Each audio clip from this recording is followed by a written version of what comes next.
You reach for the same canned good you have bought for 10 years. It is not there, not sold out, just gone, with a different shape in the slot where it used to live. No clearance sticker, no announcement. The shelf tag already belongs to something else. If you stockpile canned food, the brand you depend on might already be on its way out, and nobody sent you a notice. I dug through the actual filings. This is real. Number 18. Store brand and private label canned vegetables run on the thinnest margins in the canned aisle. When input costs spike, those SKUs go first. No press release. The product gets delisted, the facing fills in, and the gap closes without notice. Right now, input costs are spiking. The tin can holding your store brand green beans is made from imported tin plate steel, subject to a 50% tariff under Section 232 of U.S. trade law. When the margin on a private label can was already minimal before that tariff hit, the math stops working fast. Standard canned vegetables sealed through the retort process hold 2 to 5 years under consistent pantry conditions. The cheapest calories per dollar in any grocery store. When those economics break, the brand disappears without announcement.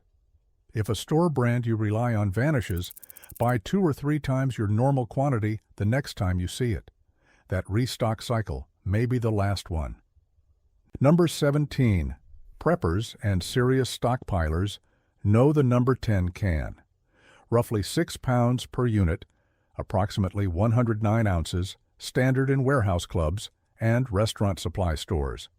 Here is what most people have not worked through. A number 10 can uses significantly more steel per unit than a standard retail can. The packaging cost is higher in absolute terms, which means the 50% steel tariff hits it proportionally harder per purchase. Contracts that lock in pricing for can manufacturers are typically renegotiated annually in October through December. The next pricing cycle for bulk canned goods arrives in late 2026. The price on a number 10 can right now was negotiated before this tariff environment fully hardened. Institutional-size canned goods, storing 2 to 5 years under consistent conditions, remain among the best long-term storage values available.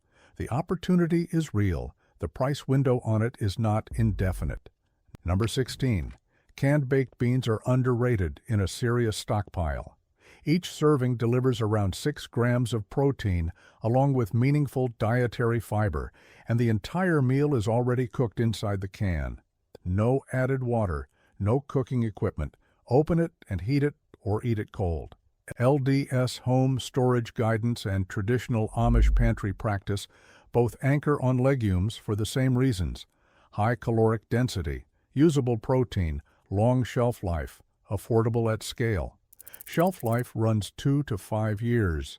The tomato-based sauce adds mild natural acidity that assists the retort sterilization. One signal to watch: older stock at clearance pricing sometimes represents the tail end of a production run before a reformulation or can size reduction. Date codes running into 2027 on a discounted shelf often mean you are looking at the last of a specific run. Buy it. Number 15. Something has quietly shifted in the canned vegetable aisle. Del Monte Foods, which was among the top 3 U.S. vegetable canners by volume, filed for Chapter 11 bankruptcy in July of 2025. The plant closures that followed removed significant domestic processing capacity from the market. With fewer canners competing for shelf position, surviving brands face less pressure to hold prices down or maintain SKU variety. Low-acid vegetables like corn and green beans require pressure retort canning, which reaches temperatures high enough to eliminate bacterial threats. The sealed product holds its nutritional profile for 2 to 5 years at 50 to 70 degrees Fahrenheit. USDA research has documented that vitamin C and potassium retention in canned corn and green beans can exceed what you get from fresh produce that spent several days in transit from farm to store. The nutritional case is strong. The supply case is becoming more concentrated. Do not put your canned vegetable supply behind a single brand right now. Number 14. Canned tomato sauce, paste, and diced tomatoes are the backbone of more pantry meals than almost any other item in this category. Red sauce, soup base, braising liquid, chili.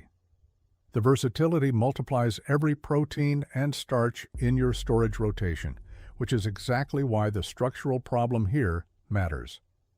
Tomato products carry one of the heaviest can-to-content weight ratios in the aisle. Paste especially, where a small can is largely metal relative to the ingredient volume inside. More metal per unit means more tariff exposure per unit.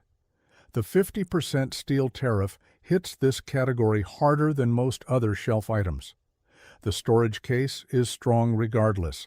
Natural pH between 4.3 and 4.9 inhibits bacterial growth independently of added preservatives, which is why these products hold 18 months to 2 years in sealed storage. One substitution error to avoid: glass jar tomato products are not a like-for-like replacement for long-term storage. Heavier, more fragile, worse in temperature swings. Stay with cans. Buy more than you think you need in the next 6 months. Number 13. Look at a can of private label chicken broth and think about what is actually inside it. Mostly water.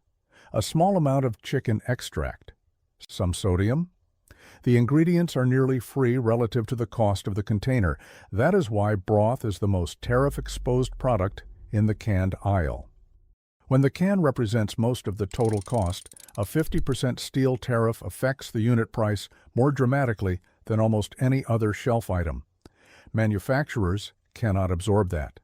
They raise the price, shrink the can, or cut the SKU with the least margin. Bureau of Labor Statistics data from March of 2026 shows canned fruits and vegetables running 5.7% above where they were a year earlier. Nearly 3 times the rate of all food at home combined. Private label canned broth is your early warning indicator. When that price spikes sharply without a sale event, the rest of the canned aisle is approximately 60 to 90 days behind it. Broth holds 2 to 5 years sealed. Stock it at depth now while it is still inexpensive. Number 12. Campbell's is not a small brand that might quietly disappear. That is exactly what makes this worth paying attention to right now. In June of 2026, Campbell's publicly confirmed it is weighing SKU reductions across its product lines. The language from executives was direct: weak sales, higher costs, and the need to consolidate its manufacturing network. The company built into its fiscal 2026 outlook a projection of declining organic net sales. SKU reductions were named as a specific response. For someone with a particular Campbell's variety in their storage rotation, this means the brand is not disappearing, but specific flavors and formats within the brand are actively being evaluated for elimination. SKU cuts target the slowest selling items first. The classic condensed lineup will be last. Specialty varieties, limited distribution flavors, slower-moving regional options are precisely what a SKU reduction exercise removes. Condensed soups hold 2 to 5 years sealed. The sodium concentration in the formula is part of what drives that stability. Minimal water and minimal heat required. Know exactly which Campbell's items you use. Buy meaningful depth on those specific varieties before the review cuts them from the lineup. The review is underway. Number 11. Here is what supply chain disruption looks like from the inside of a can you probably already have in your pantry.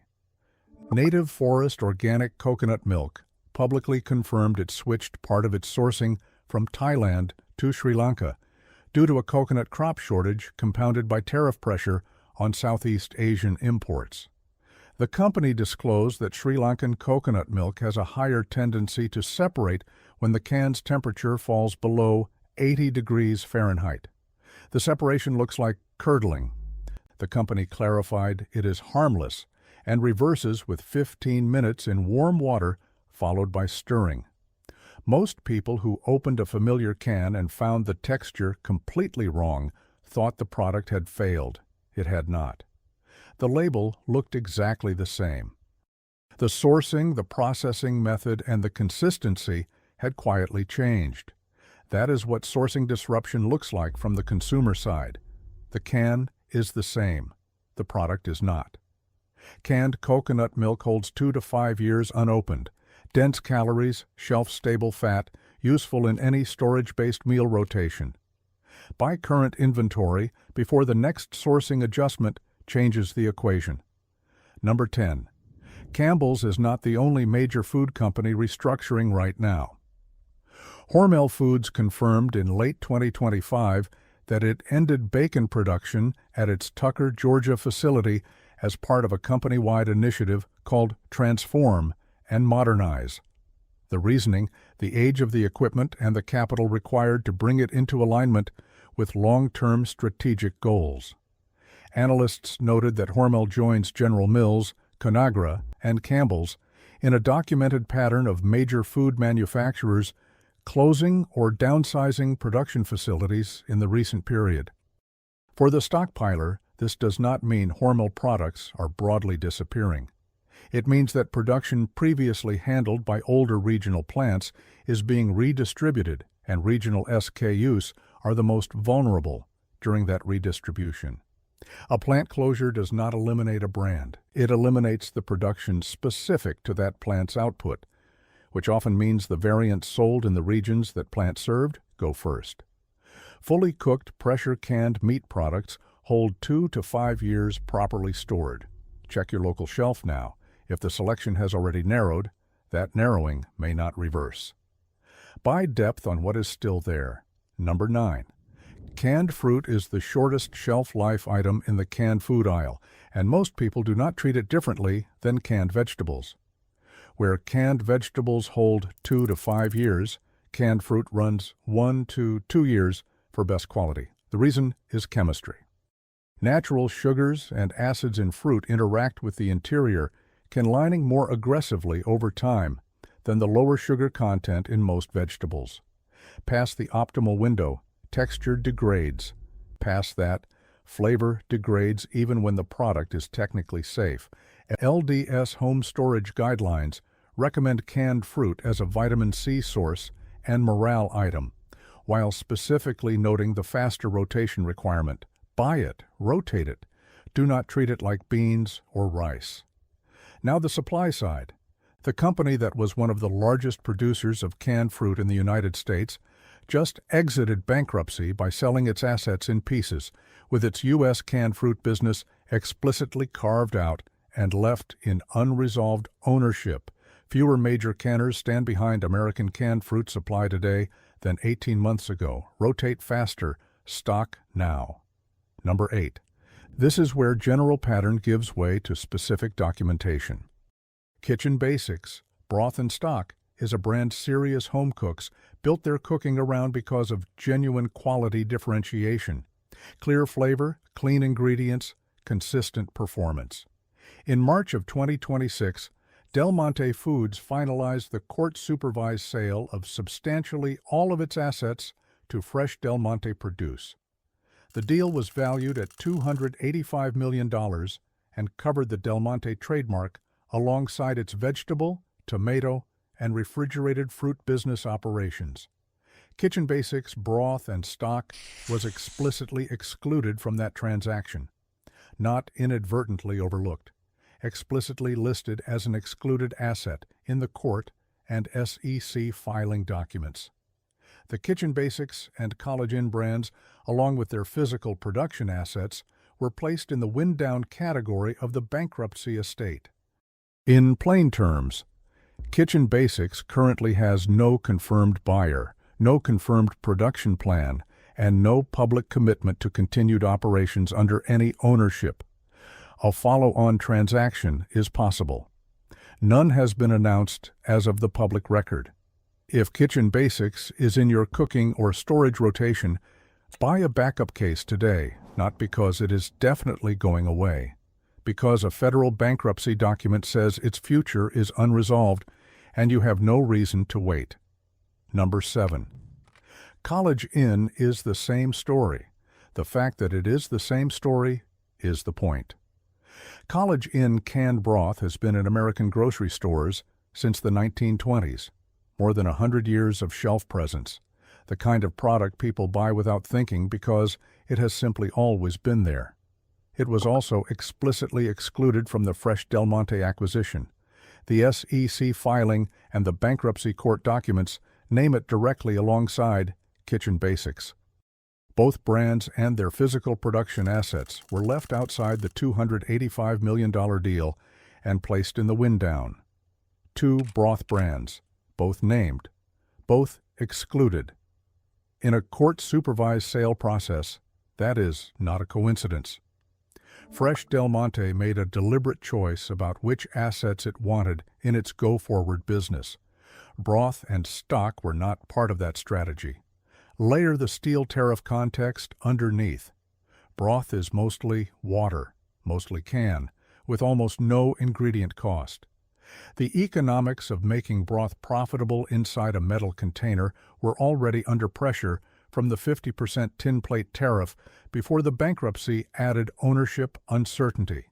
Unresolved ownership on top of structurally difficult cost economics does not historically produce continued availability without disruption. Buy depth on College Inn now. Watch the shelf tags over the next 2 quarters. If the facing narrows or the price moves without a promotion, the transition has started. Number 6. Contadina is a different kind of risk than the 2 broth brands that just came before it, and the distinction matters. Kitchen Basics and College Inn are in limbo because they were excluded. Contadina was included. Fresh Del Monte acquired U.S. trademark rights for Del Monte, S&W, and Contadina as part of the transaction. Contadina has a buyer.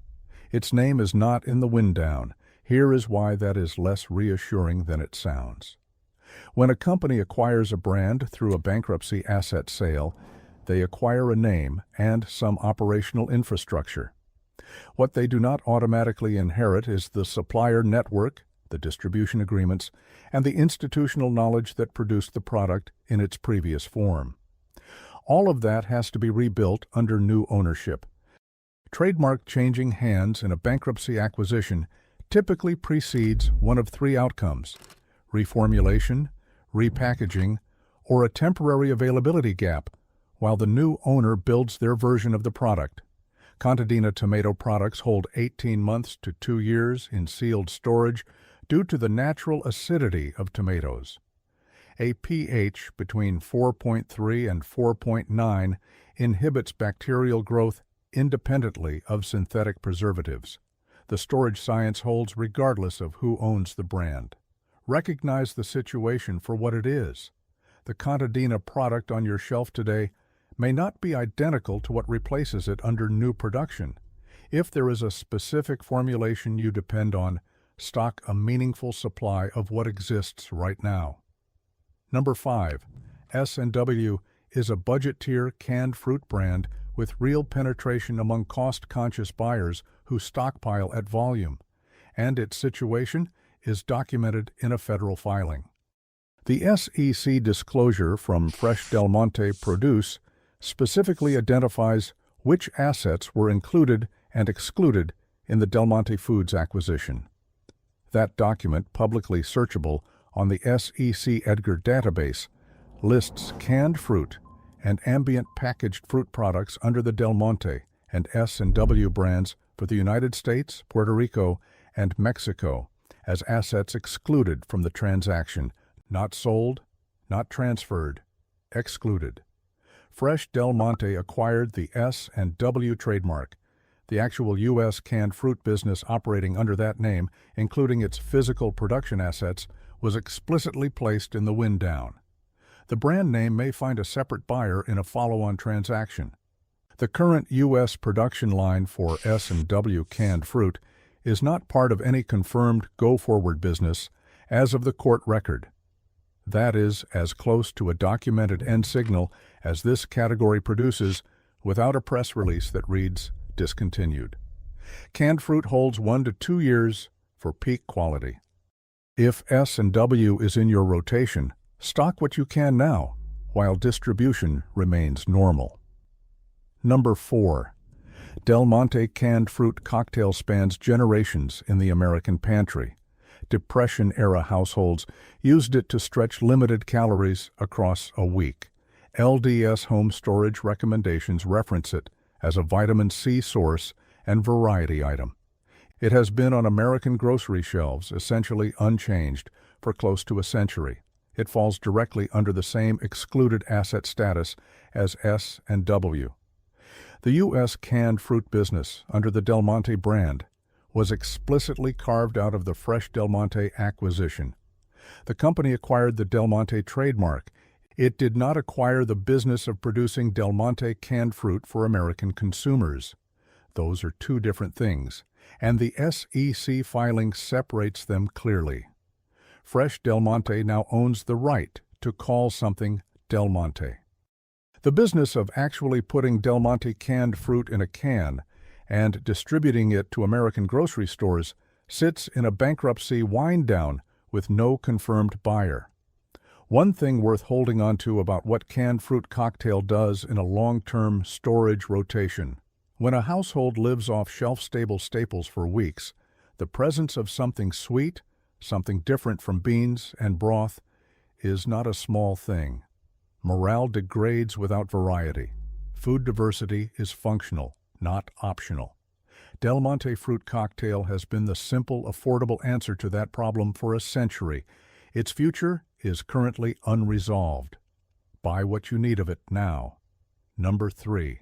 There is a moment in this story where everything becomes physical. This is it. Del Monte closed its Modesto, California cannery in April of 2026. The closure followed the earlier closure of the Houston facility. Both were clingstone peach processing plants, and together they represented the core of Del Monte's domestic canned peach production. When a processing plant closes, the agricultural supply chain that fed it needs somewhere to go. In this case, it has nowhere to go. The United States Department of Agriculture announced up to $9 million in federal assistance to help Central Valley growers remove approximately 420,000 clingstone peach trees from production. California congressional representatives noted that when a processing facility closes and 55,000 acres of fruit have nowhere to go, family farms cannot absorb that on their own. The federal money exists because those growers had thousands of pounds of peaches with no buyer. USDA analysis estimates removing 50,000 tons of peaches from production could prevent roughly $30 million in projected grower losses. Trees that are removed do not produce fruit next season. Clingstone peach orchards take years to establish. The processing infrastructure that converted those peaches into canned goods no longer exists in the same form. This is not a temporary disruption. It is a permanent reduction in capacity. You cannot buy what is not being produced. The agricultural foundation behind Del Monte canned peaches is being removed from the ground right now with federal money. Stock what you can find while distribution still exists. Number 2. If you have been connecting the pattern since number 9, here is what you are actually looking at. Del Monte Foods, a company in operation for 139 years, filed for Chapter 11 bankruptcy in July of 2025, citing $1.2 billion in debt, declining consumer demand for canned goods, and high inflation compressing margins from both sides. The sale that followed split the company among 3 different buyers. Fresh Del Monte Produce acquired trademark rights and the vegetable, tomato, and refrigerated fruit business operations for $285 million. 2 other buyers took separate portions. What remained, including Kitchen Basics, College Inn, and the U.S. canned fruit businesses under Del Monte and S&W, was explicitly excluded and placed in the wind-down. That wind-down plan was confirmed by bankruptcy court order in May of 2026. Every brand named between number 9 and number 3 traces back to that single event. One bankruptcy, one court process, one wind-down order, working its way through American grocery store supply chains in slow motion. The typical timeline after a major canner exits Chapter 11 in pieces is 6 to 18 months of SKU inconsistency before the market finds its new normal. You are inside that window right now. Number 1. Everything covered in this video has been about what is inside the can, the fruit, the broth, the tomatoes, the company that made them. Number 1 is the can itself. Tin plate steel is the material that makes a sealed metal can function as a long-term preservation system. It allows the retort process, pressure heat sterilization, to create a hermetically sealed environment where bacteria cannot survive and oxygen cannot penetrate. The United States currently produces approximately 4% of global tin plate output. In 2018, that figure was 11%. 9 of 12 domestic tin plate production lines have been shut down since the first round of steel tariffs began, and no domestic replacement capacity exists. Without the integrity of that container, none of the 2 to 5 year shelf life claims for canned vegetables, none of the 1 to 2 year quality ranges for canned fruit, none of the practical survival value of this entire category holds up. The container is not incidental to canned food. The container is how canned food works. The Section 232 steel tariff is currently set at 50% on imported steel. Tin plate is imported. The American Action Forum projects that at this tariff level, packaging costs could account for up to 12% of can manufacturers' total costs, passed through to the shelf price. Bureau of Labor Statistics data from March of 2026 shows canned fruits and vegetables running 5.7% above where they were a year earlier. Nearly 3 times the rate of all food at home combined. Here is what that ultimately produces. Some manufacturers are already evaluating alternative packaging, plastic pouches, retort cups, flexible containers. These formats cost less to produce under the current tariff structure. When a manufacturer switches from a metal can to a pouch, they call it a modernization, a packaging innovation. The product does not disappear from the shelf. The can does. And when the can goes, the shelf life changes, the storage methodology changes, and the long-term survival value of what you bought changes with it. Every item on this list converges on the same structural pressure. The private label vegetables, the bulk cans, the Campbell's SKU review, the Hormel restructuring, the coconut milk sourcing switch, the Del Monte cascade, the orchards being cleared with federal money. All of it runs through the same point. The economics of putting food in a metal can are under more documented structural pressure than at any point in the modern history of canned food. The first action is the simplest. On your next grocery run, check the broth brands you use. If Kitchen Basics or College Inn is in your rotation, buy depth today. Then check canned fruit. Del Monte peaches, S&W fruit cocktail. Stock what you can find. Then look at your tomatoes, your baked beans, your bulk cans. Buy across 2 or 3 brands per category, not one. Concentration in a single producer is exactly what this moment does not support. The window on canned goods at today's prices, in today's formats, with today's brands on the label, is not permanent. Some of it will close quietly, exactly the way it started. No announcement, no clearance sticker, just a different shape in the slot where something familiar used to be. When you finally notice it is gone, you will understand that it did not leave suddenly. It left slowly, and then all at once.